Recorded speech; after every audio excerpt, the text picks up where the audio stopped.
Welcome to the Rugby League Outsiders set of 6, our weekly news show where we share the good, the great and the noteworthy of Rugby League outside the heartlands. My name's Craig. And my name's Karl, and on this week's show we've got some breaking news as we announce the latest teams to be entered into the Wheelchair Super League, the Snipers back to talk NRL signings for Leeds Rhinos, and we're jetting off with Jet 2.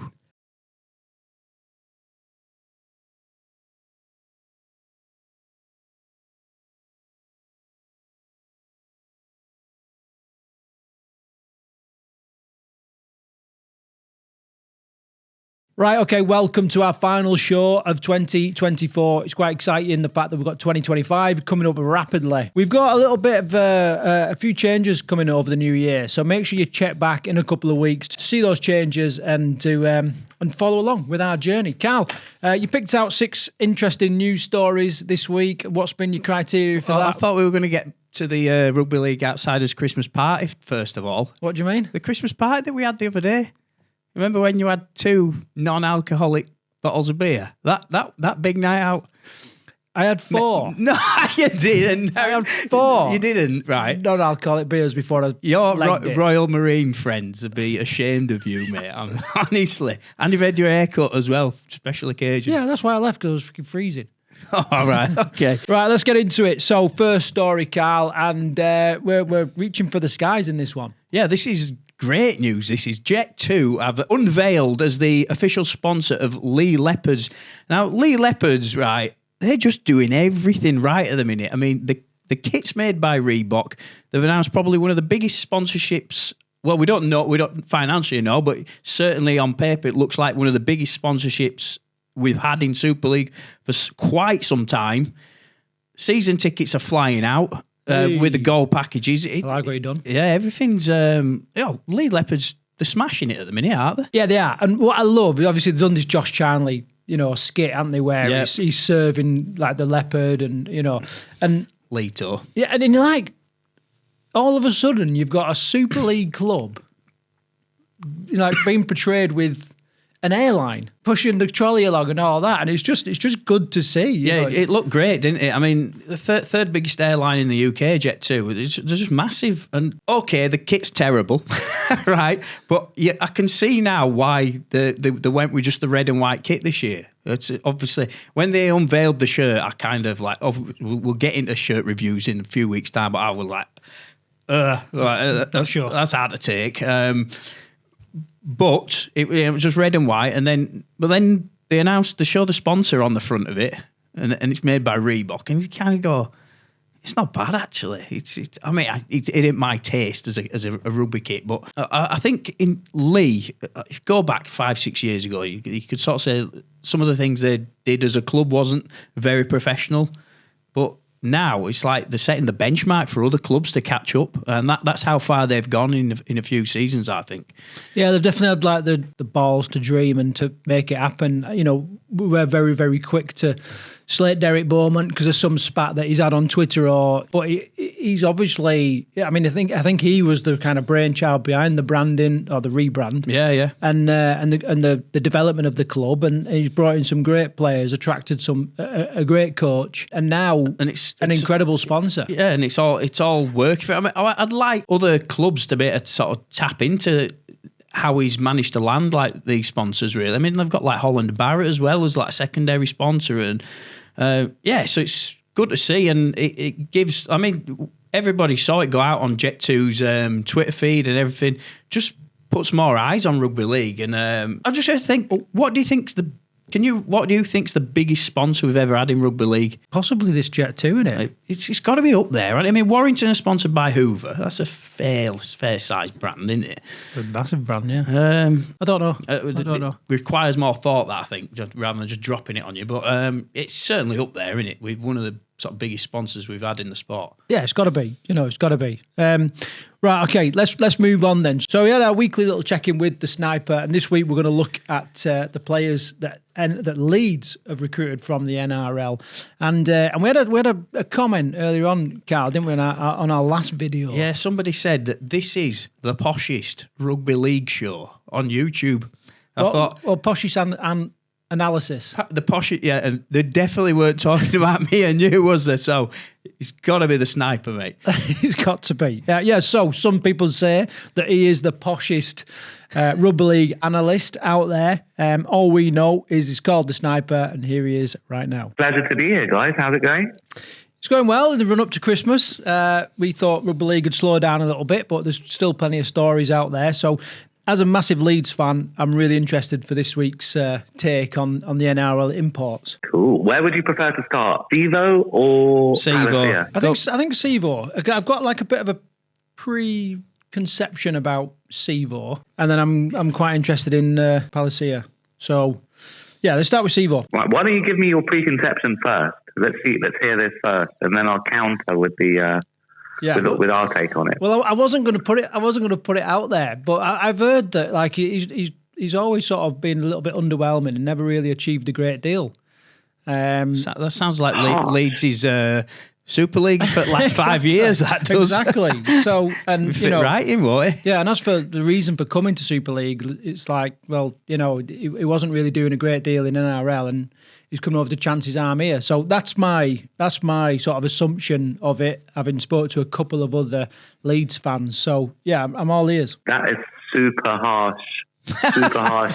I disagree completely with this one. Yeah. If you were to say to me who are the likely top try scorers next season, yeah, you've got to put Liam Marshall in there. You've got to put Matty Ashton up there. You probably put Sevo third on that list. Really? And then you'd have Kyle Felt. Yeah, you'd have Kyle Felt between 4th and 6th, depending on what pans out with the coach, which we spoke about last week. Sevo is a phenom. He's unbelievable. He's a Fijian flyer. Yeah. And he's got pretty much everything. He's mainly known for playing at Parramatta. He scored 114 tries in 115 games for the Eels. That's almost a try a game. Yeah. And he's got absolutely everything. He's built for speed. He's got loads of power. He's scored a record number of tries for Fiji. He's known as a Fijian flyer. He does his best every time he puts the jersey on. He's super passionate, especially when playing for his nation. And he wasn't playing off Mitch Moses. Mitch Moses on the right-hand side, Dylan Brown's on the left. Okay, occasionally he'd get a cut-out ball from Mitch Moses, but not often. Yeah. So he didn't have the service that the other winger on the right-hand side of Para's attack had. He wasn't feeding off, off Mitch Moses. So I think they've got potentially the top try scorer in their team now.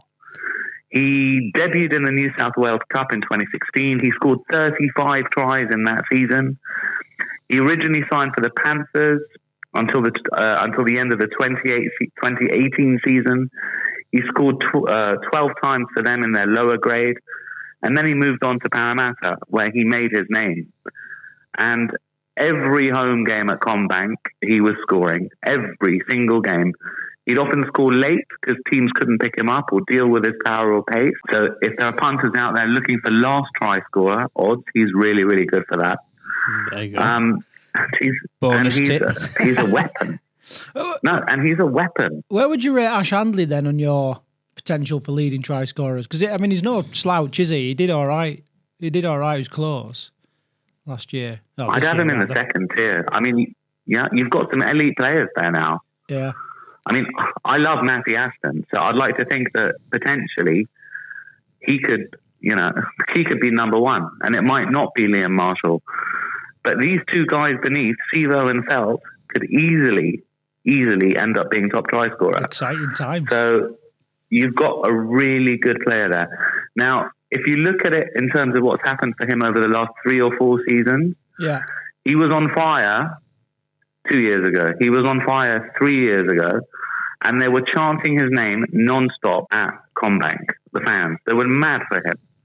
In the Pacific Championships last year, I've never heard a chant like it for one single player. The entire crowd, every time Fiji played, was shouting Sevo. So he's revered. But over the course of this season and towards the end of last season, for a player with so much power, it looked like he wasn't going into contact as hard as you'd expect. Yeah. It was a little bit powder puff. you know? Right. And he became a little bit sloppy. He wasn't, you know, his ball handling had come off slightly, and eventually he was dropped from the team. Came back into the team. I think he missed a couple of sitters, and then he went into a high tackle and got banned. So he missed something like 8 games. He came back refreshed towards the end of the season, scored some tries, did well for Fiji, and looked like he found his mojo again. But that's the issue. That's probably why he thought to himself, let me reunite with Brad Arthur. I had my best times under Brad Arthur, and the move made sense. So if he didn't have if he didn't have the best season last year, do you reckon we'll get some good odds on him at the start of next season for top try scorer? I think to get good prices, you want an unknown rather than a known. Yeah. Sivo's a known. He's not coming from left field, you know. So I think it'll be fair. The Aussie markets are very clued up on him. He's normally very short to score a try in internationals and playing for his club. So I don't think we're going to get any standout odds there, unless the English odds compilers have underrated him. Yeah. But I don't really see that happening. He's a big name. So, yeah, an exciting prospect. I think he'll do really well in Super League. Right, shall we move on then to Keenan Palacia? What can you tell us about him? Yeah, there's not much to say about this guy. I think he's best known for a really good performance in the grand final in 2024 when the Broncos choked. And then Nathan Cleary came on and just turned the game with the last 20 minutes. Yeah. Palacia was really impressive in that game. But he's a bit of a journeyman player. He's never really fulfilled his potential. And, you know, he started off in the second row. He can now play as a lock or a prop. He's versatile. I'm not sure if he's going to be first team material or cover. And, you know, he's a Queenslander, but, you know, I think he's just decided to move to Super League to try and, you know, get a new challenge and try and impress. So, yeah, there's not much to say about him. Well, I mean, I really don't have much for you. But it is an area of the park that Leeds really need to recruit well on. You know, the forwards were a little bit underwhelming last year. They weren't underwhelming; they were soft. Yeah. Well, they were soft all year, weren't they? Yeah, and I think even the pundits seems to have lost it these days. Even the pundits were sort of saying that, you know, it's part of their game plan to bend rather than like hold. Do you know what I mean? Yeah. So the strength in the defence is that they're willing to let the line bend. And I thought, well, that's just dog shit. So, you know, and they were soft. So hopefully, although I can't see just one personality making a massive difference, but hopefully it does bring some edge to the forward. Do you know what I think? Do you know what I think with Leeds Rhinos though?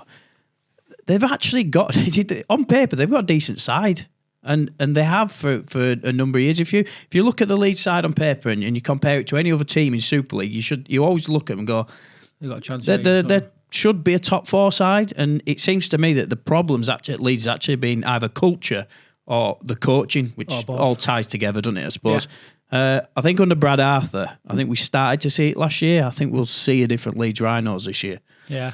Yeah, well, they definitely got a lot out of some of the players like Brodie Croft, you know, so, exciting times. Brilliant. Can we make a little shift now? Sorry, go on. The weird thing is, sorry to interrupt you guys, so I made a mistake slightly earlier. It was the 2023 grand final. Right, yeah. Where he did really well. But he moved on from the Broncos, and we know they've had culture problems for the last few years. And then he moved to the Gold Coast Titans in 2024. Now, the Titans aren't exactly renowned for their defence either. Yeah. And despite all the troubles they had in their pack, he couldn't really secure a first-team place this year. I think he made 15 appearances out of the 27 games or 28 games that they played.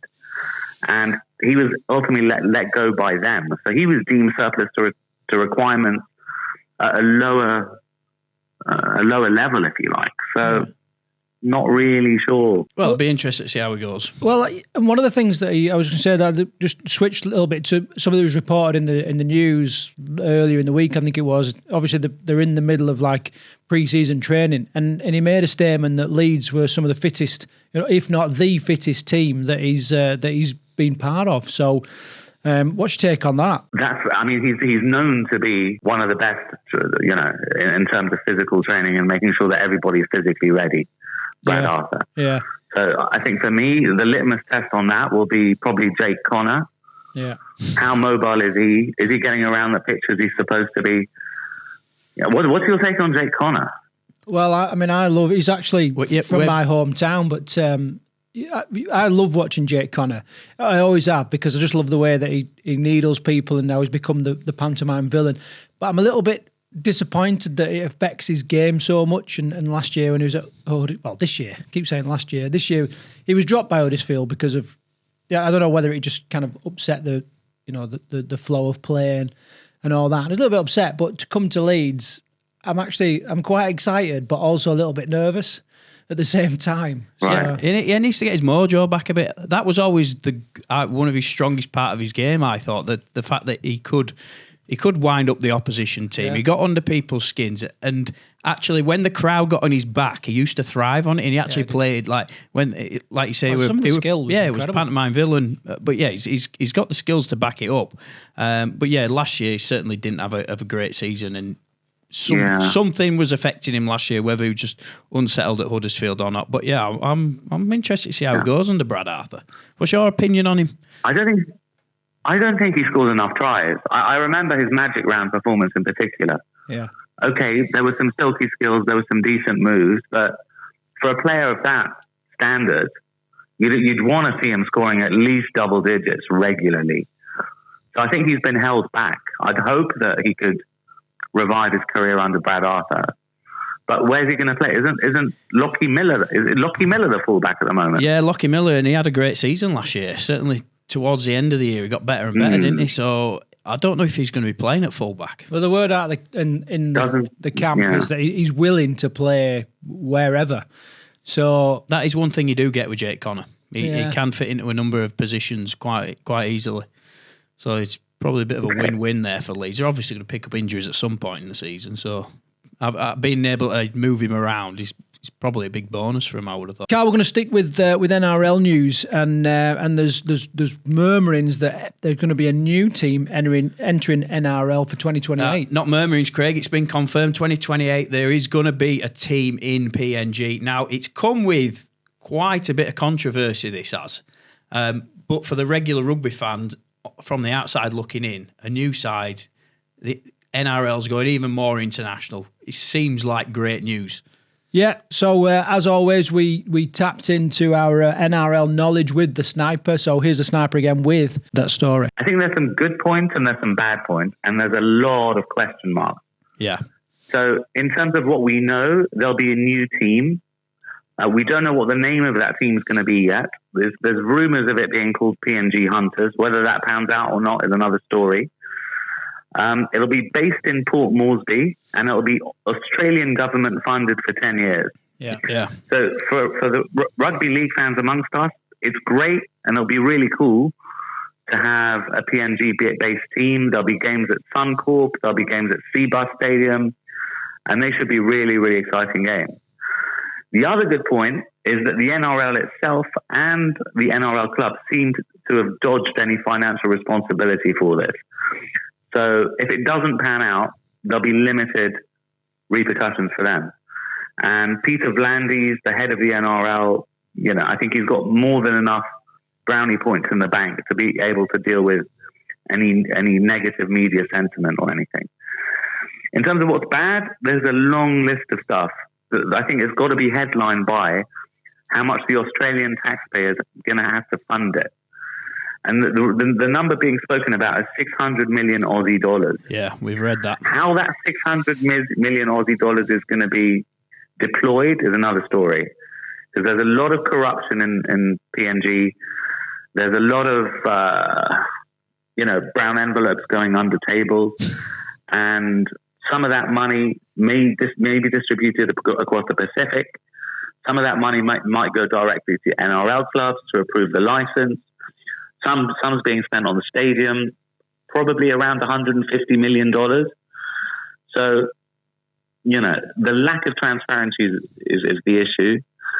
And lots of Aussies aren't very happy about the taxpayer having to foot the bill there. Yeah, but I mean, if you crunch the numbers, but they're sort of saying that there's potential a pool of 10 million avid rugby league fans, and you sort of crunch the numbers. It's like they need to get like 60 Aussie dollars a year for the next 10 years out of every fan, and to kind of break even or to cover that cost. So it doesn't seem like a million miles away. Yeah, we're moving on to sort of politics now, if you like. So if you look at the GDP per capita of Papua New Guinea, it's something like 5,000 Aussie dollars for the year.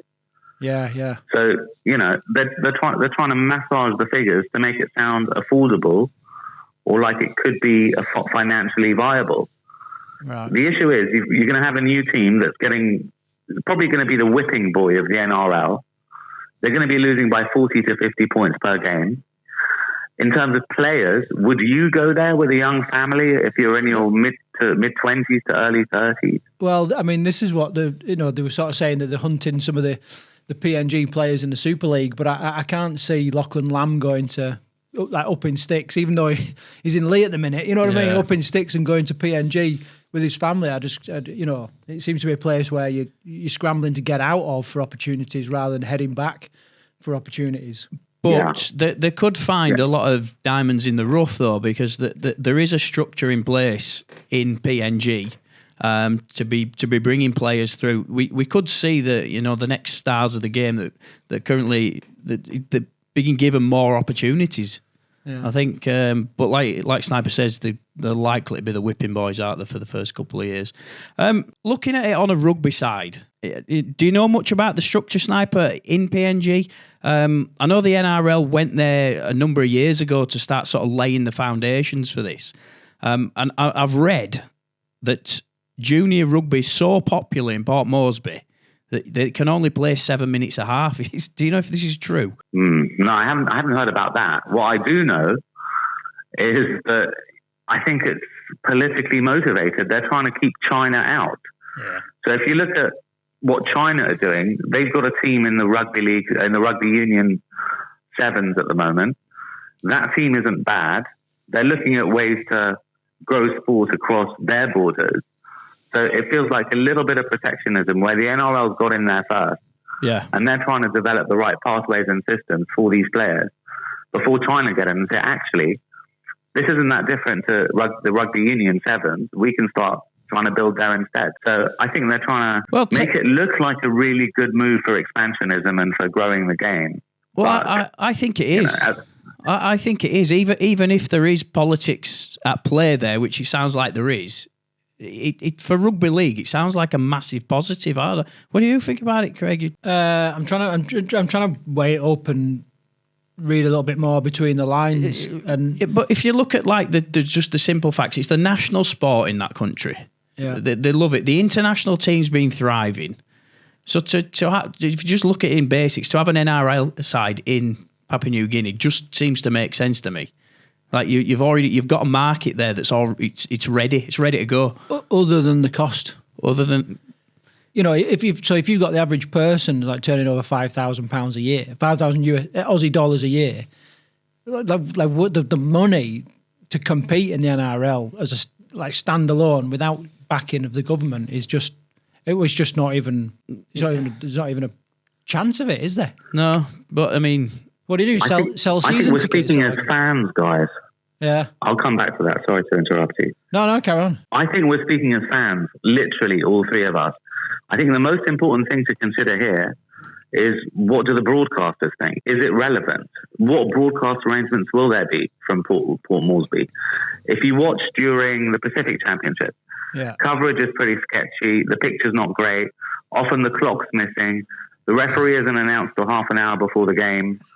You do get some dubious calls, and it seems really unlikely that it'll generate much in the way of new TV revenue. So I think that's the important thing, television revenue. And that's how, the English Premier League and football and soccer have taken over the world, from that money that then feeds down into the clubs.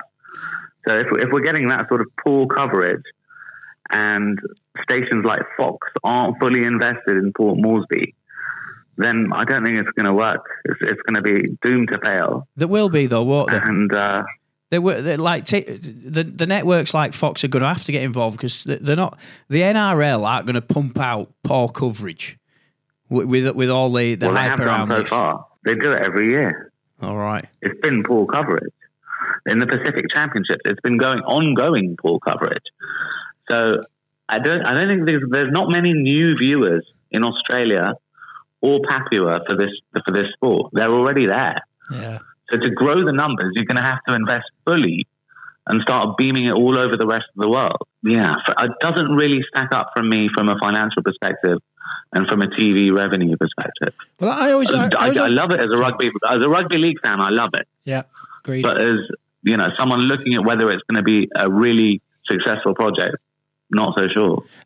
I was under the impression that outside the sort of stadiums, it's a little bit lawless in places in PNG. And is there a case that the country, the wider country, is not stable enough for these broadcasting companies to sort of set up, and for opposing fans to come in and visit and all that? Well, I don't know how much you know about Papua New Guinea, but I mean, it's a tropical rainforest originally. Yeah. And many Papuans were, openly cannibals not so long ago. Yeah, I was trying to get Karl a ticket there a while ago. A one way or a return ticket? I was one way. Get rid of him one way or another. Yeah, it's probably cheaper than a packet of mince pies these days. So why not? Yeah. Oh, brilliant. It's definitely a story that we need to kind of keep abreast with and follow for the next 3 years and see what kind of, is it going to be a damp squib? Is it going to be, exciting for the sport and what change is going to happen over the next 3 years? Yeah, it'll be fun to see for sure. Yeah. It's just a deployment of it. Yeah.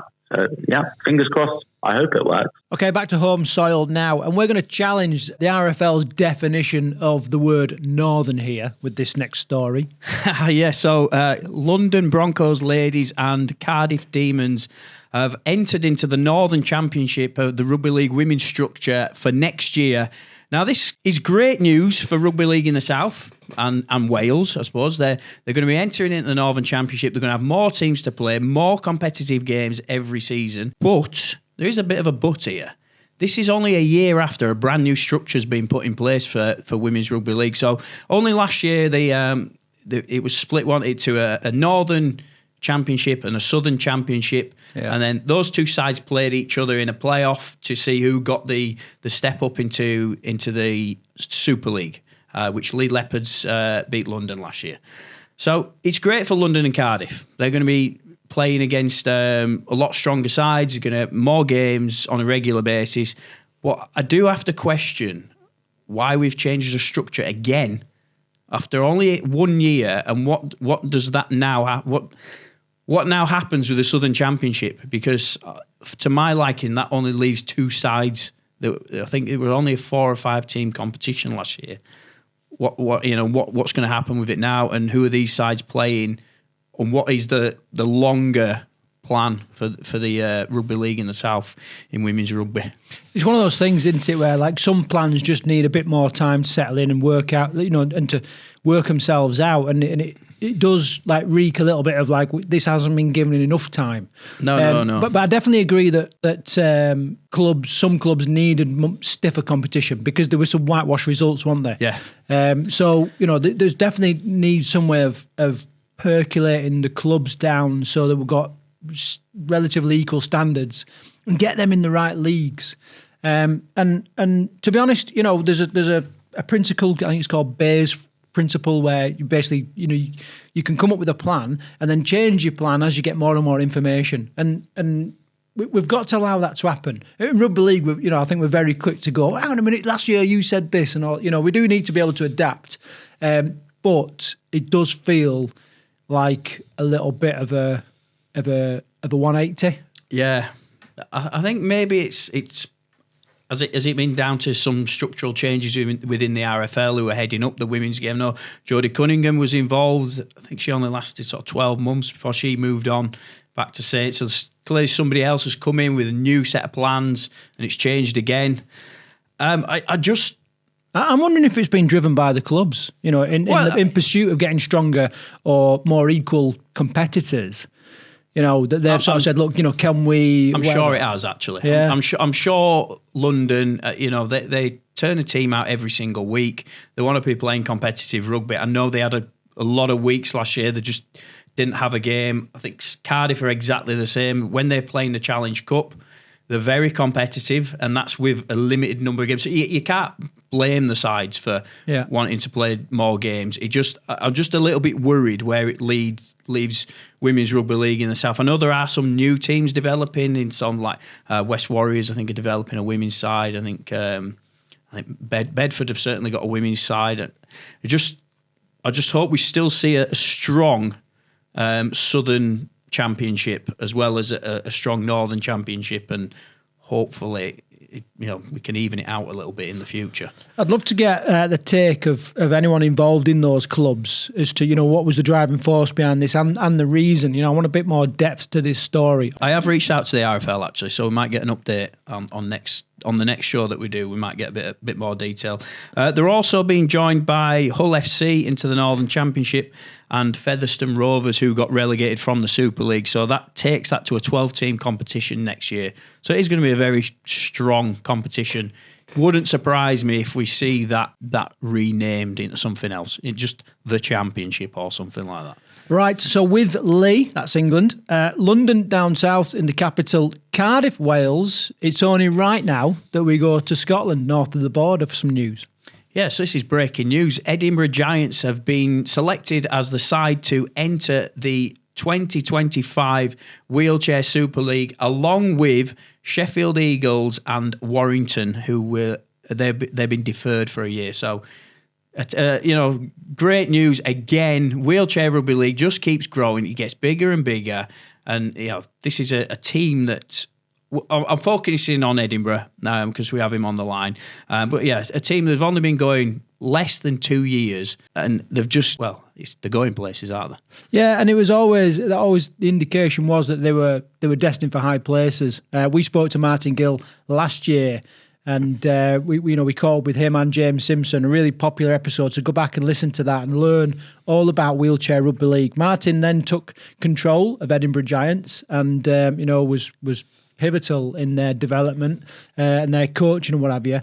Huge part in getting them promoted to the Super League. And we checked. Martin, first of all, congratulations. Edinburgh Giants have been entered into the Wheelchair Super League only 2 years after forming. What a roller coaster of a ride you've been on, mate. Yeah, it's been crazy. I'm still scratching my head and kind of going how we made the progress that we have in 21 months. Well, I mean, you say that, but I think really early on, it was obvious that the Edinburgh Giants were destined for something great, because the way you went about your business, all parts of it was just high level. So to me, it's no surprise. I mean, I think you're being a little bit humble there, and what have you. But I think a lot of people from the outside were looking at going, right, these guys and girls are going places.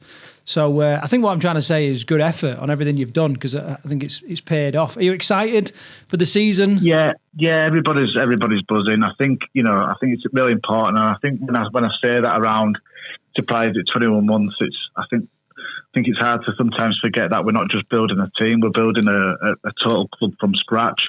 So I think it's just the fact that we've managed to get ourselves in the position where we've put some of the infrastructure in place to be able to consider Super League. Obviously us and London are obviously probably the most two furthest teams from each other. So the fact that we probably carry one of the biggest budgets going into the Super League. So I think the fact that we've got a good baseline for ourselves as a club is probably the bit that I'm kind of going, I can't believe we've got ourselves to there in 21 months, and that's thanks to some really good key partners that have come on board and understand the vision and where we're trying to take things. We've had a lot of new subscribers to this show since we had you on about 18 months ago. We had you on with James Simpson. So there's probably not a lot of people who watch the show know a lot of detail about Edinburgh Giants. Give me a little bit of a timeline, if you can, of the club over the last couple of years and any sort of key milestones that have happened. Yeah, sure. So obviously we launched off the back of the Rugby League World Cup, which was obviously delayed by a year. So that completed in November 2022. We launched in March. I think you guys had me on round about February time in 2023. We kicked off in March for that first session. I had 8 players down for that first taster session that we ran. And then it's kind of just continued to grow from there. I think, the team, but equally building the infrastructure and the board. We've obviously recruited a really good board, and I think that's helped move us forward. I think we've got some really good people on the ground as volunteers. But then, I think we're now currently at 18 registered members who are actively playing. So I think that was one of the key things for us was when we were considering the Super League, we want to be able to provide development opportunities. So it's not just about the Super League, it's making sure that we can provide playing opportunities for everybody. And when we weighed it up, it just allowed us to do that in the fact that the competition has the reserve grade. So I think for us, it's just probably still. I know Craig said obviously being humble, but yeah, I am a little bit taken back and probably quite dumbfounded at just where we are. We're going to talk a little bit about the upcoming season because it's like a fairy tale, start to the season. But before we get into that, just looking at your players, I always find that with Wheelchair Rugby League, there's lots of inspirational stories. What stories have you got like within your camp that people won't be aware of? Yeah, I think obviously, and that's one of the things that I love about Wheelchair Rugby League is, we talk about the Super League and the impact of being able to play on that stage, but we're already seeing the effects that it's having on people's lives, and that's genuinely what I love about the sport and love about the club that we're building. We've had some players that have gone from kind of not having any purpose or drive or not doing what the next step was.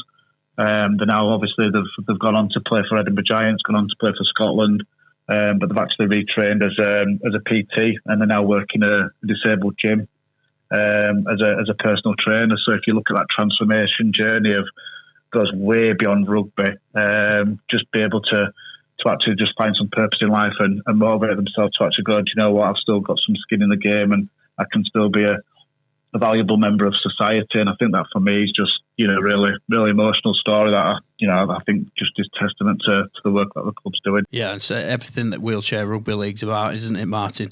Looking at the season, or looking at last season, did the Challenge Cup and did that play a part? You took on some of the sort of Super League size, didn't you, last year, and you really did give them a good run for the money. And did you really see the club develop on the playing side of things last year? Yeah, so it was more the championship teams that we played last year, but we went down to the Challenge Trophy with no expectations. It was just an opportunity to enter the cup and really just see where we were.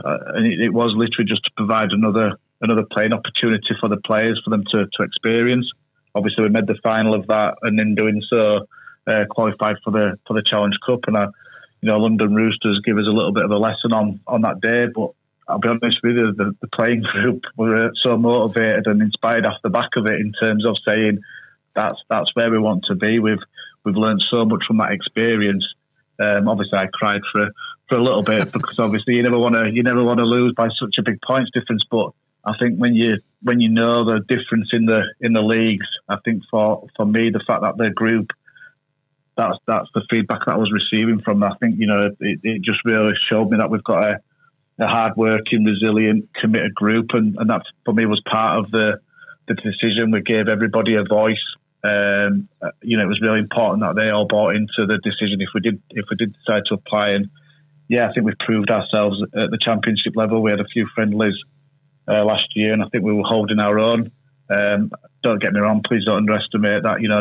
Next season's going to be probably another 4 or 5 steps up from that, and we're going into it with our eyes wide open, and we know it's probably going to be a really tough season and take some acclimatising too. But I think that's for us is we've got to start somewhere, and I think you can't compare our chapter 1 to somebody else's chapter 10. So we're committed, but we're going into it with our eyes wide open, and we know it's going to be a slog. But got to be there to kind of improve. So that's where we are. Well, the universe works in weird ways, and as if by chance, your first game is against Leeds Rhinos, and of course we know that at the head of Leeds Rhinos is James Simpson, a lad that you actually, you was there and you kind of led into the world of wheelchair rugby, and was very patient with him and allowed him to develop himself personally, and then went on to become a World Cup winning player, and now a coach in Super League, and that's your first game. So, what's going on in your mind in the run into that? Yeah, listen, I think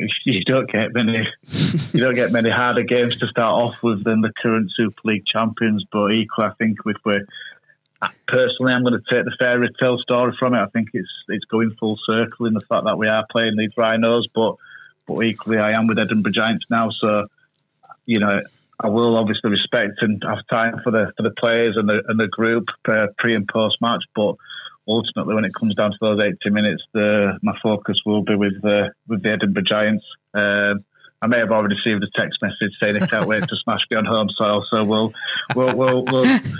it's already started already. But I think for us, it's really important that we just we focus on our own journey, and we've got to put some measuring sticks in place that next year that probably will look different to what a Leeds, Wigan, London and Hull looks like. I think we've got to look at where we start and what success looks like to us in that first season or two, just to make sure that we're not getting too despondent if we are on the end of those cricket scores. And that's not me being pessimistic. I think that's just the reality of, we know it's going to be a steep learning curve. So we've got to just understand what does success look like to us. But yeah, I'm buzzing. I'm excited. I'm excited for the group. They're obviously buzzing when they found out the news. But equally, I think now it's going to be, we'll have Christmas and then get stuck into pre-season in the new year. Well, I was hoping for a few sound bites there, Martin, to be honest with you, where we're going to say, yeah, we're going to go to Leeds and we're going to smash him all. I know I'm saying, but you was very professional in your answer, so I think me and Craig will just big the fixture up ourselves. Yeah, but equally, I don't want people to think I'm totally deluded and have a massive ego on the podcast, because it's going to be a tough game. No, it won't. But it'll be interesting to see two mates taking each other on it. Yeah, can't wait for it, to be honest with you. I want to just touch on you've launched your new kit, home shirt. Yeah. Look, I'm going out and saying it. The best shirt I've seen this year, including all of Super League clubs. Are you happy with it? Yeah, I think obviously I'm not sure if the X3 are happy with me, the number of times that I probably went back and forth with them, but they've been really, really patient, and I think it was just about getting it right, and I think it just boils down to that attention to detail. I think in everything that we do, we want to be the best, or do it to the best of our ability. So it was just, it was a lot of back and forth just to tweak it. But yeah, no, really pleased. And I think, obviously we posted the reaction video of the players seeing the names on the back of the shirt, and obviously I kept that as a massive surprise to them. So they'd seen the front of the shirt, but not the back. So that was a really nice moment when they got to see the names on the back of the shirt. Obviously, the best reactions made the video. The ones like yeah, it's great that they didn't necessarily make the video, but no, it was really pleased for the group. Yeah, but really pleased with it. And obviously we've got our alternate shirt launching as well. So I think running into next season with two kits, we just want to make sure that we look as professional as we possibly can. Martin, I just wonder if, with a step up to Super League, apart from perhaps the pace, the skill level, and all that, is there anything else that you're going to have to kind of how is it going to affect you in other ways? I think for us, I've built the team based on preparing for that Super League, and I know I said obviously I'm surprised that it's come down so quickly, because I am, but ultimately the goal was always to try and get a Scottish team to that stage. So we've played in a way of developing our gameplay, our game style based on trying to make that league. So I don't think there'll be too many changes. I think now it'll just be looking at how we develop the depth and the coverage in certain positions. Obviously, it's going to be a tougher slog. As you said, the pace is probably going to have an impact for us. So it's just understanding, do we have multiple options in different positions to be able to support that? Martin, It's been great to chat to you again. Look, we wish you all the best of luck with Super League next year. It's a journey we've really enjoyed following it, and we can't wait to see the next chapter for Edinburgh Giants. Thank you very much for coming on, mate. Cheers, Martin. Cheers. Thanks so much, guys. Cheers, buddy. Okay, we're incredibly honoured now to be involved in the presentation, the announcement of the Midlands Junior League Annual Awards. So this is the second year that these awards have been running, and we're also joined by Fred Baker, who's a member of the Junior League Committee. Fred, just give us a bit of a rundown of your duties as your position in that, as a member of that committee. So the committee is open to any club that are running a junior section in the Midlands. We don't have formal positions on the committee other than Phil Abbott, who's the chair of the group. We get together on a regular basis with virtual meetings to organise and plan what the junior league season looks like, and also to try and create some strategy around how we're going to grow the junior game in the Midlands. So we've recently been looking at things like minimum standards for clubs, for new clubs coming in, the sort of thing we would expect them to have and to do, and also to create some support for clubs in terms of developing volunteers, coaches, welfare officers, all that sort of thing. That sometimes if you're new to it, it's not quite obvious or easy to know how to go about that sort of stuff. So the league committee is trying to put together some programs that will help clubs develop to give the children they attract the best possible experiences. I've just got one question, but there's two parts to it really. The first one is, from your experience of your involvement, your long involvement in Telford Raiders, which is all culminated in, being entered in the Challenge Cup this year. Incredible, pinch yourself stuff. Absolutely. How important is junior rugby league in the Midlands? And then the second part of the question then is, how important is it that we then recognise people that are excelling and are just, giving more than an ounce of skin to these junior teams? So I think the junior setups are absolutely fundamental. If we're going to have a long-term future for rugby league in the Midlands, we've got to produce our own players. We've got to produce players who regard rugby league as their first choice sport. There'll always be room for players coming from other sports, converting from rugby union or from football or whatever it is. But as a sport, if we are going to be realistic about being here long term, we've got to produce our own junior players. And of course, juniors become senior players. They become, as we've seen at last year at Telford Raiders, they become coaches. They become committee men of the future. And, we really need people who are rugby league first and foremost, because that's the future of the game. That's where they're going to come from. And those volunteers are absolutely vital for open age teams and senior teams, and also, of course, for junior teams. And it's really important that we recognise our volunteers. They give up a huge amount of time. They bring lots and lots of different skills and attributes to the table, which help to grow the game. They're so important in so many kids' lives, because a lot of kids might not have anything other than rugby league. So they're incredibly important. And it's absolutely right that we should recognise their contribution. We've got 4 awards to announce tonight, but everyone who's involved in the junior game in the Midlands should be recognised. And, as a member of the committee, I would say I'd just like to thank everyone who's been involved this year to have another fantastic junior season in the Midlands. It's down to all those volunteers.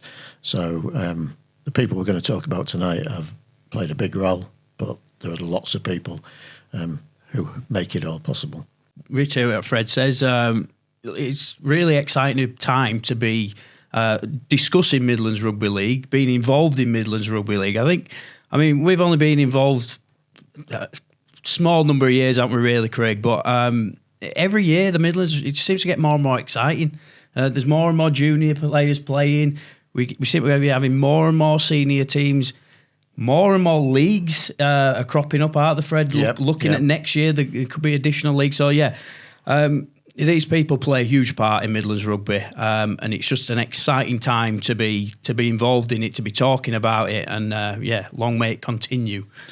Okay, right. So we've set it up perfectly. All I'll say is thanks, Fred, for coming tonight and doing this. I know this is going to mean a hell of a lot for people that win the award and that are involved in the clubs that are concerned. So the first award that we're going to look at then is the Volunteer of the Year. So what kind of things, if you think about these volunteers, Fred, like what would be the criteria per se for an award like this? The criteria for this was specifically for non-coaches.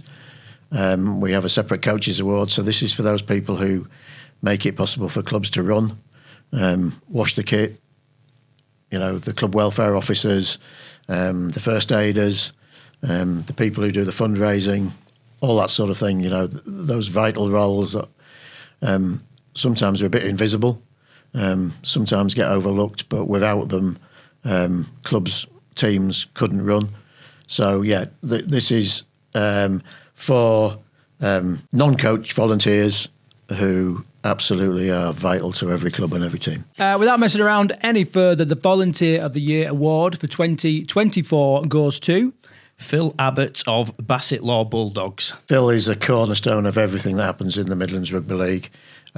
He's an absolute legend. I don't know where he gets his energy from. I don't know where he gets his motivation from. He's, as I've just previously mentioned, the chairman of our Midlands Junior Management Group, but he's also the chairman of the Bassetlaw Bulldogs, who have grown incredibly quickly over just a small space of time. His nomination talked about the fact that he was the chair of the club, that he has a great passion for rugby league and that he instills rugby league values into everything that the club does.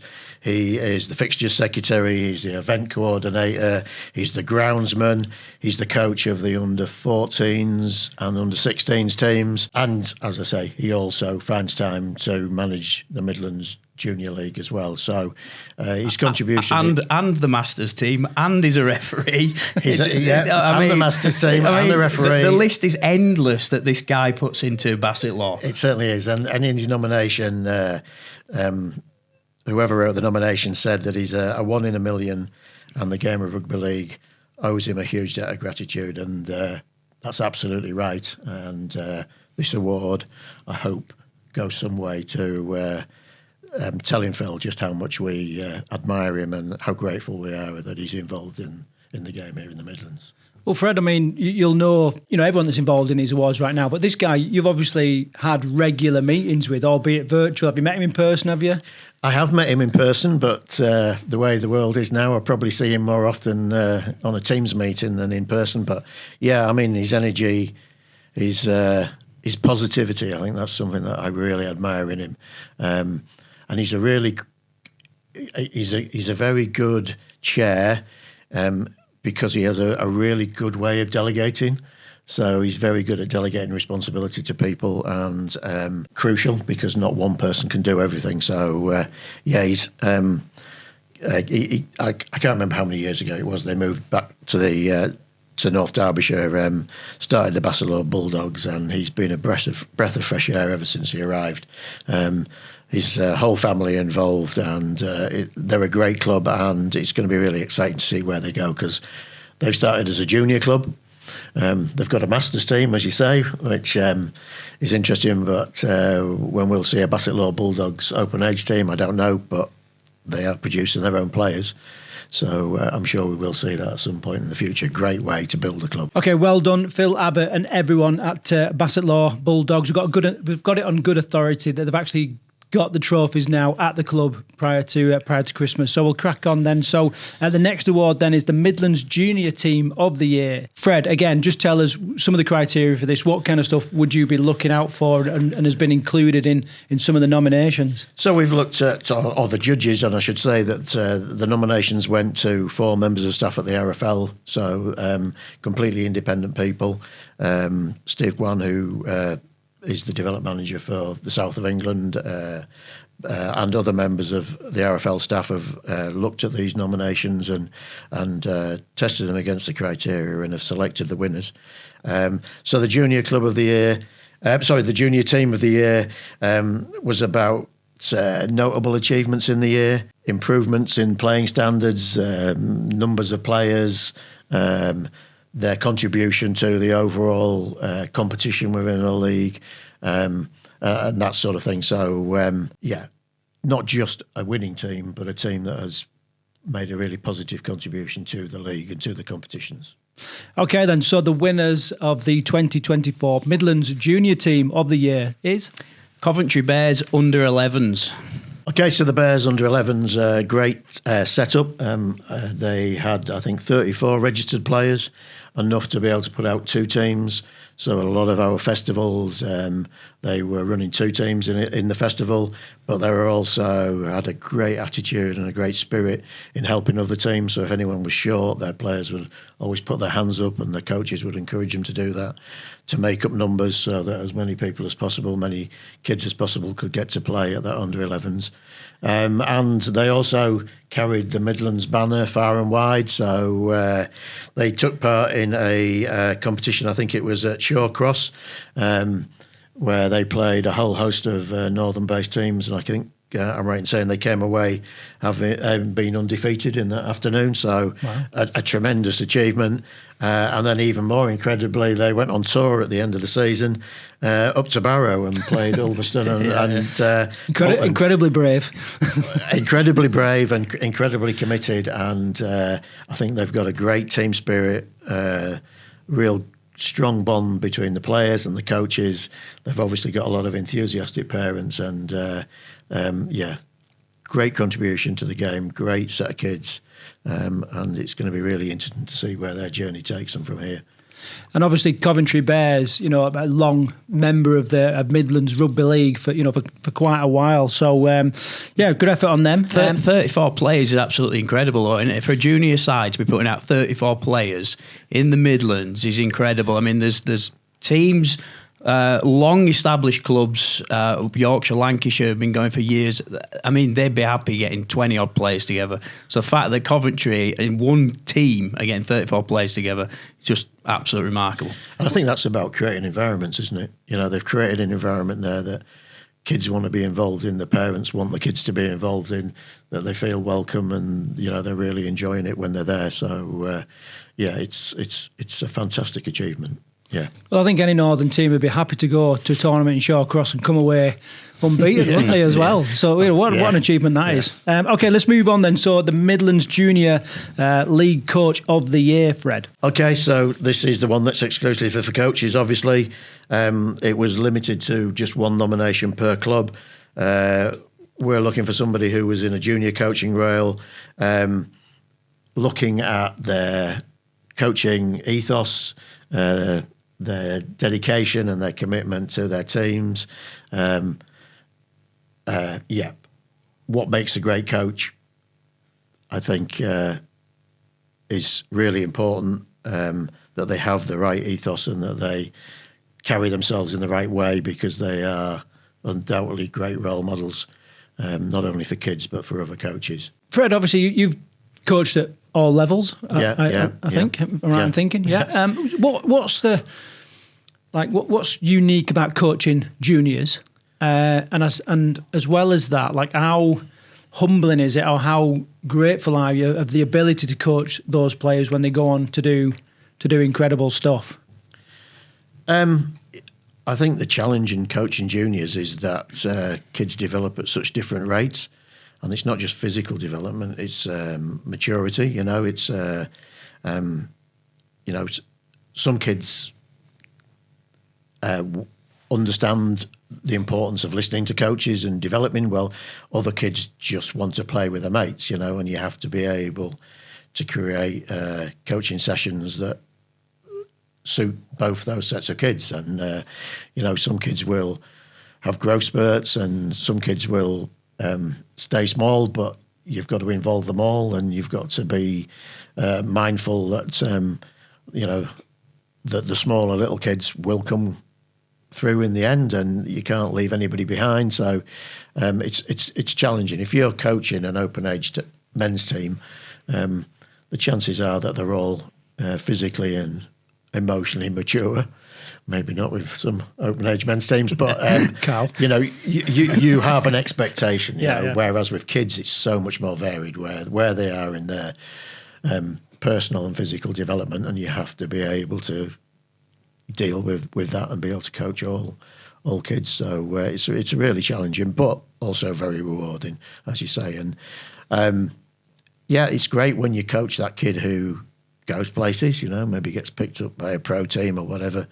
But it's also great when you see that kid who literally, has got 2 left hands and 2 right feet and couldn't catch a cold. A few years later, actually playing a decent standard and enjoying themselves. So that's just as rewarding as unearthing the superstar, Okay, then, so moving on then, the Midlands Junior League Coach of the Year 2024 is awarded to Michael Shires of Coventry Bears. Again, a really well-deserved award. Michael, I'll just read a little bit from his nomination. Michael has helped transform our junior section. He assisted recruiting over 10 junior coaches, but he has led not only the under-11 group, but other age groups with session plans and mentoring for coaches. So, that speaks to the criteria I talked about. Michael has not just concentrated on his own age group, but he's encouraged and mentored other coaches and other age groups. The growth in the junior numbers at Coventry Bears since Michael arrived has been fantastic, and his attention to detail and his desire to develop good coaches and a good coaching ethos. We've seen that definitely, as we've just spoken about, in their under-11s, and I think he's helping to drive that right through their junior club. I think the parents of the club have really enjoyed their experience there. The kids have really enjoyed their rugby. Again, a quote: Mike is relentless in supporting and enabling local boys and girls in playing rugby league. He's kind, he's thoughtful, he's encouraging. We have been blessed to have Mike lead our age group on their rugby league journey. I don't think you can say anything more about a coach. It's not just what you do on the coaching paddock. It's not just instilling skills. It's setting an example. It's being a role model, not just to the kids, but also to other coaches. And very well-deserved reward for Michael, who also is a really important part of our Midlands Junior League management group as well. He's made some great contributions to that. So, congratulations, Michael. Very well deserved.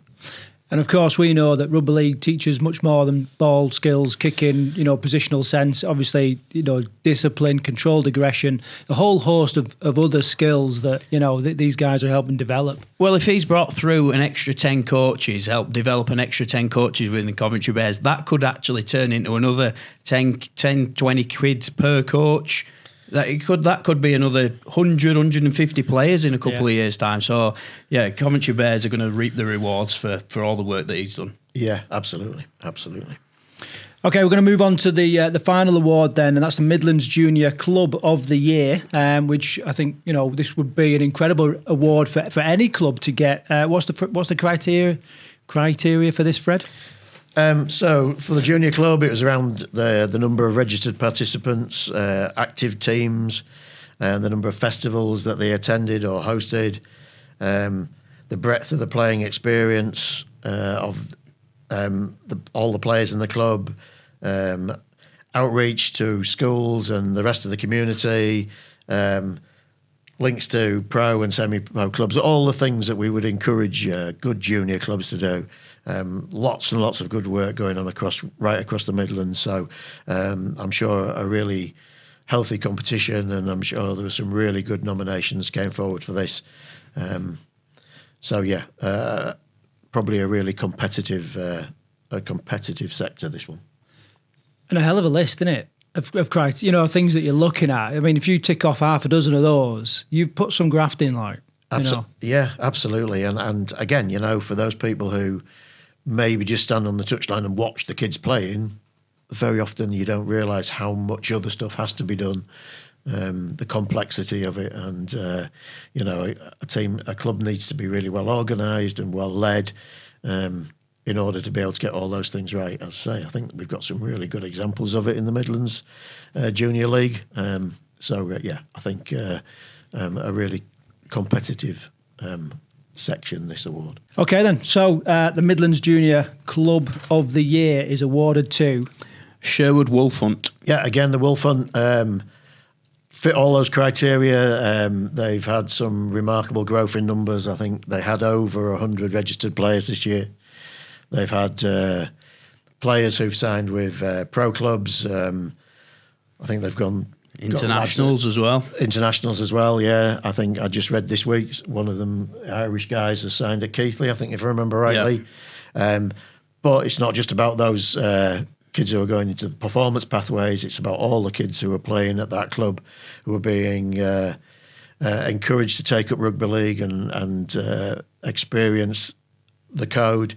I think they've got a really good and have been very successful in recruiting coaches and have a really good coaching ethos right across the club. Their junior section since COVID has developed really, really well, and I know that the leadership at that club is constantly looking for new ideas and new angles and new ways to develop the club and increase the reach into their local community. So I think that's something that they say in the nomination, that they're really proud of the fact that they're creating opportunities for kids in their local area, and recognise that this is a club award and therefore reflects on the efforts of a whole group of volunteers. A really well-run club who have had tremendous growth over the last few years in their junior section, and again, it's going to be really exciting to watch their journey over the next few years. Yeah, and a couple of noticeable off-field improvements as well. So larger change rooms, home and away, improved pitches, and then a £1.3 million facility, which is World Rugby standard by all accounts. They're also doing other stuff off the field. They're putting a music festival on this year. I think they did stuff at Bonfire Night, fireworks. They're just community engagement as well as the rugby league side of it. It just shows you how much this club do. I actually speak to the chair, Adam Bates, quite a lot actually at Sherwood Wolfhunt. And he's always trying to push something. He's always trying to develop something. He's always looking for different, like Fred's just said, really well run club. I've got a load of respect for him. Yeah. Fred, I've just got a couple of questions to finish off with. One to do with Midlands Juniors, and then I'd like to talk a little bit about Telford Raiders if we can. Just steal you for 5 minutes there. So if you had a message for all the junior clubs in the Midlands right now, this time of year, looking at the 2025 season, what would that message be? I think the first message would please stay engaged with the management group. As I said right at the beginning, it's an open group. It's not a case of coming onto it and having a specific role or getting overloaded with extra work, but it's really important that all the clubs are communicating and working in the same direction.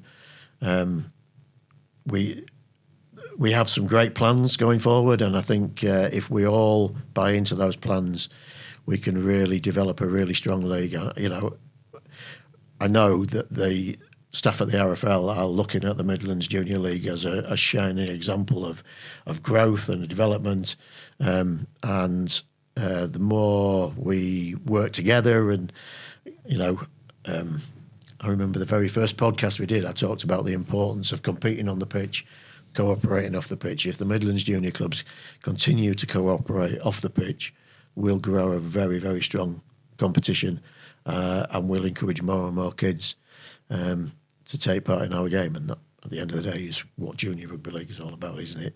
Getting kids participating in the game. That quote's going to become famous, Oh, of course. It's already famous. Mate, honestly, we've had that quoted back to us a number of times. I ain't lying.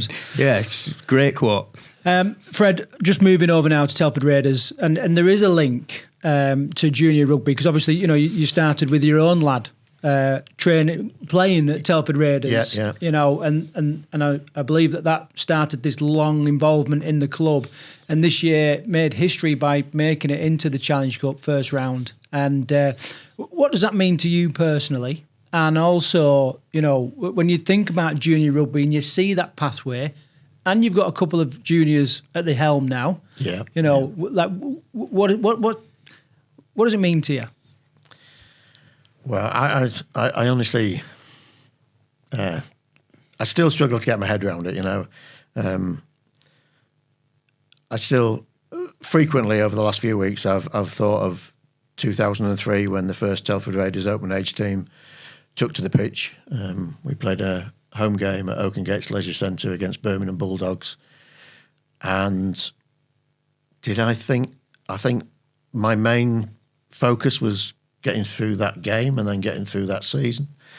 Did I ever dream that we would be still going around now? I'm not sure. Did I think we'd ever be in the Challenge Cup first round? No, never. So yeah, it's still, you know, pinch yourself time. It's surreal. It really is. I'm delighted for everyone at the club. You know, this is on the back of a really successful season in 2024, but it's also about everything that's gone before. And I hope our players, when they go out, and they will go out and represent the club and the badge to the very best of their ability, I really hope they think about all those guys, everyone who's been involved in the club prior to this historic day, and that they're representing everybody. And yeah, it's a great piece of history. Yeah, I until the day comes, I'm not quite sure. I still believe that we're going to be there, and I'm really looking forward as well to taking people and going with people up to Rochdale. Mayfield are a fantastic club. I think we can say they're the third best amateur team in the country this year. It'll be a tremendous challenge, but I'm really interested and fascinated to see how a club like that operates. On and off the field, because that's the kind of standard we need to aspire to be. That's where I would love Telford Raiders to be one day. That's where I would love all the clubs in the Midlands to be one day. So that's going to be a really fascinating thing as well. But yeah, I'm trying not to get emotional. And, yeah, yeah, it's going to be a fantastic day. I hope I'm just not a bag of nerves, and I hope I can actually enjoy it. But yeah, it's surreal. It's surreal. I'll bloody well enjoy it. I can't wait, mate. I literally can't wait. I'm buzzing for it. I think we'll get up there, won't we? Get some cameras up there and take in as much of the day as we can. Yeah, I'm just can't wait to be on the sideline, watching Telford from supporters' perspective, just cheering the lads on, and yeah, just enjoy the day. Can't wait. Yeah, and as you touched on earlier, Craig, it's about we've got two young coaches, Nathan Parker and Joe Furlong, who both came through our junior section, and that's huge, you know, because I've always said that we'll only really have put our roots down when we start to get past players coaching, or you know, we've got a committee that's full of ex-players, or that's when you know that you really are putting roots down in your community and that you're going to be there forever. I'm not going to be there forever, but you know, it's a great feeling to know that the club will keep going. And I think some of the guys who play in that game will be inspired by that game to carry on their commitment to the Raiders, and they'll be around for a long time. So it's it's really important that it's a demonstration of how we have developed and how we're going to continue to develop. And what was the Baker household like during the draw? Because you was like second last out, weren't you? What was going on? Yeah, I mean, Jane and I were just kind of hunched over the laptop, and we were, yeah. I was convinced they'd forgotten to put our phone. I was, yeah. It was incredible. I mean, the bottom line was, as long as we came out with in the draw, we were going to play someone, and whoever we played, it would have been a fantastic and historic moment for us. So, but yeah, it was Yeah, the fact that they kept us waiting so long was... It was nerve-wracking, and I think I just kind of melted into a blob, and Jane was the only one who could concentrate, and somebody picked out the number 6 ball, didn't they? Yeah. And she, 7. Oh, no, it's 6. So, yeah.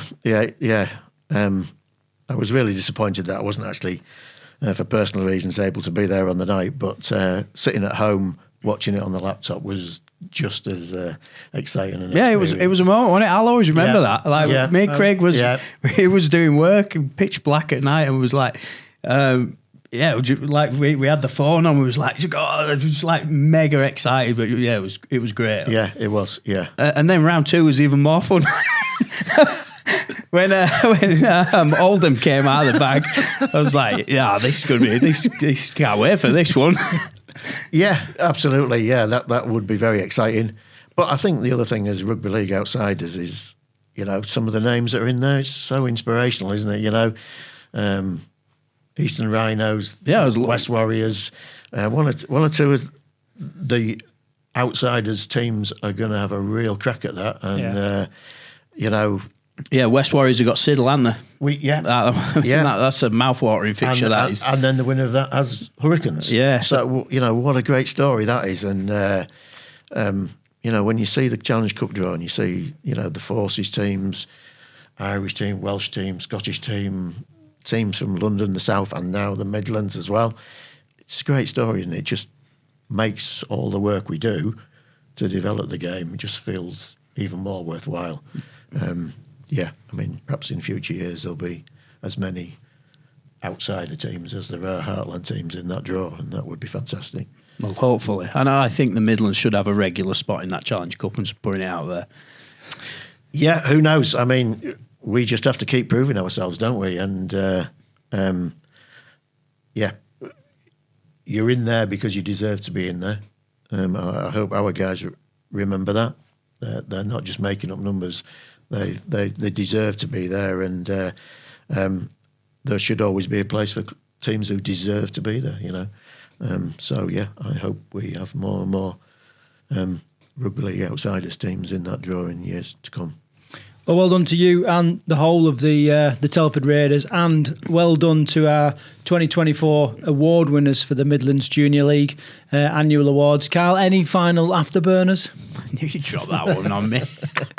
He always does it. No, just congratulations to all the winners. Can I just give my congratulations to you too as well?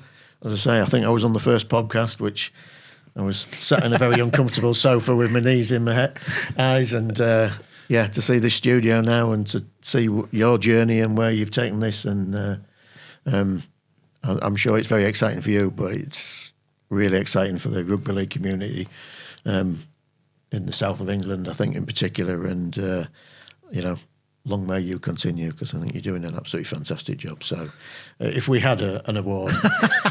podcast award. Had a thought of it before I came. By default. But you can have the Fred Baker Award. To be fair, I think Quantum's podcast better than ours anyway.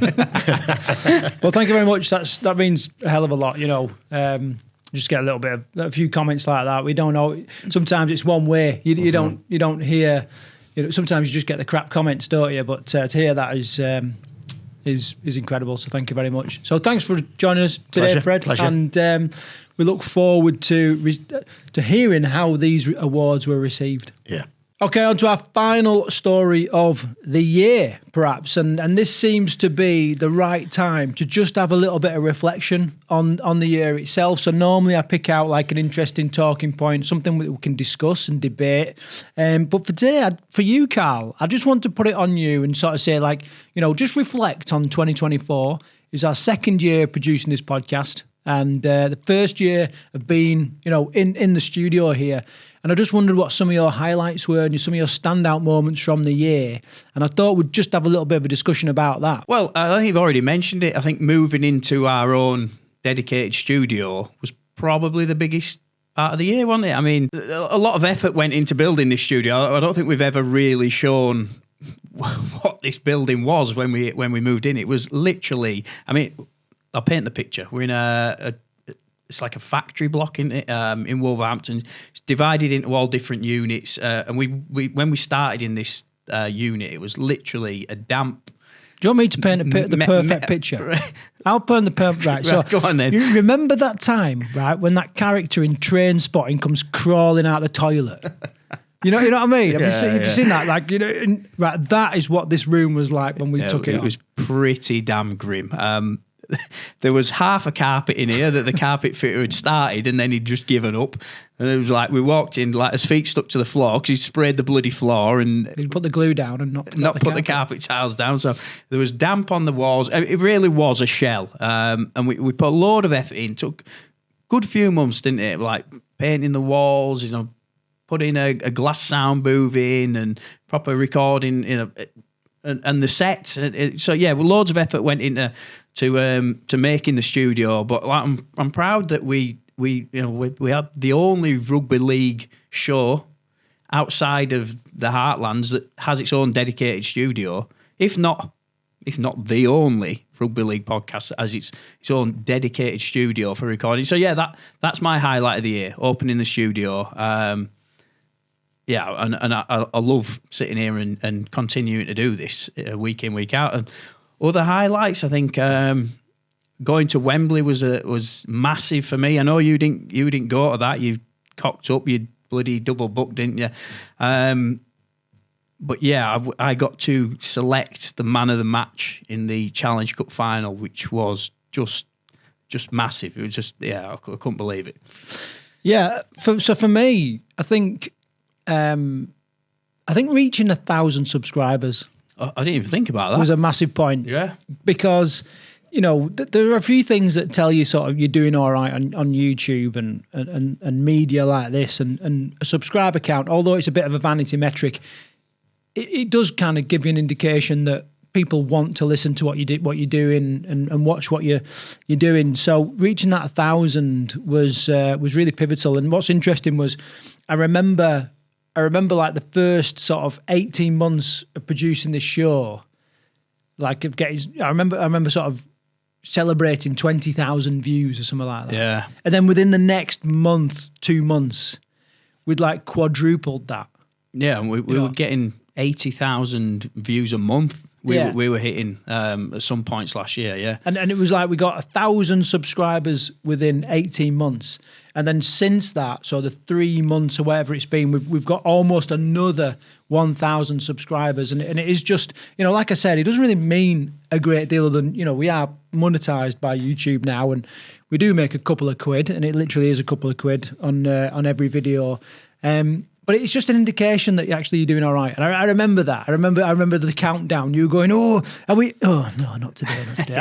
looking at the stats and all that. And it's like, and I remember it's like, hey, we reached it. Do you remember our 1,000th subscriber? Was it your mum? It was my wife, wasn't it? It was Kelly. I was like, right. You're our 1,000th subscriber. Well, you're not getting anything on the giveaway. Like, it was like, and then I was like, why didn't you already subscribe? I've been doing this for 12 months. I'm just a massive rugby fan. Yeah, so like, what was going on there? But yeah, you're right. Hitting 1,000 subscribers was a big milestone, wasn't it? I think it's probably worth discussing at this point the evolution a little bit, because it has changed, hasn't it, since we first sat down and recorded those first episodes. It was more of a traditional podcast, wasn't it? Where we were guest interviews, extended interviews that were like an hour and a half, and sort of now. I mean, we still 100% focused on rugby league outside the Heartlands, but we want to be creating more content. So we do feature more Super League news and bits and bobs like that, and it's becoming not like almost like a weekly magazine show now. But the extended podcasts are coming back definitely next year. Yeah, so you're already working really hard to get some great guests lined up for New Year. We're talking the likes of... Can you mention any names, or is it worth just in case it falls through? No, we won't mention them. Right, the highest level, so we're really excited about that. Some will be in the studio, some will be back on the road. Some of those guests that we've had this year have really stood out to me as well. We've had some quality. I remember sort of sitting, sharing a tray of chips with Sean Long at one point. You know what I mean? Yeah. It's just like people that you remember watching, icons of the game. So it's a real privilege. It is a real privilege to do all that.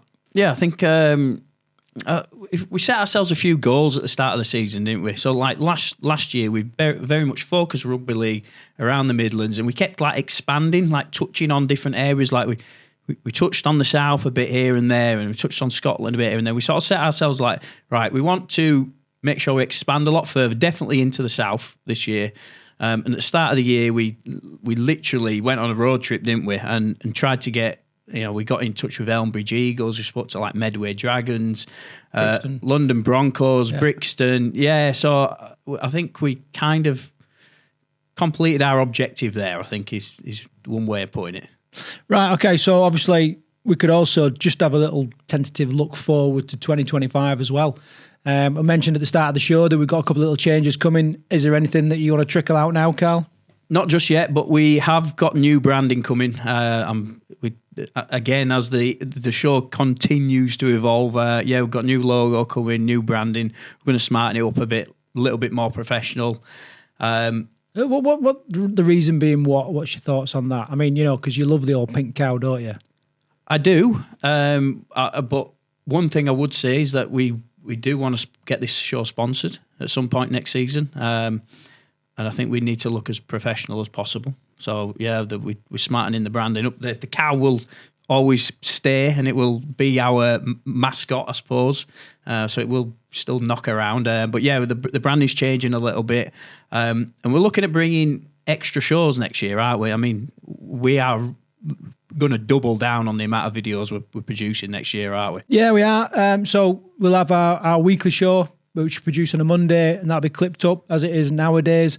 We will then have a prediction video going on a Monday, joined by the Sniper, of course, who brings lots of knowledge. We'll also have our news show then goes out on a Tuesday. Wednesday will be... There may even be 2 news shows next year. Yeah, possibly 2 news. I mean, we are based in this studio now, aren't we? 5-6 days a week, which run the business from here. So who knows? We may be reacting to stories in real time next year.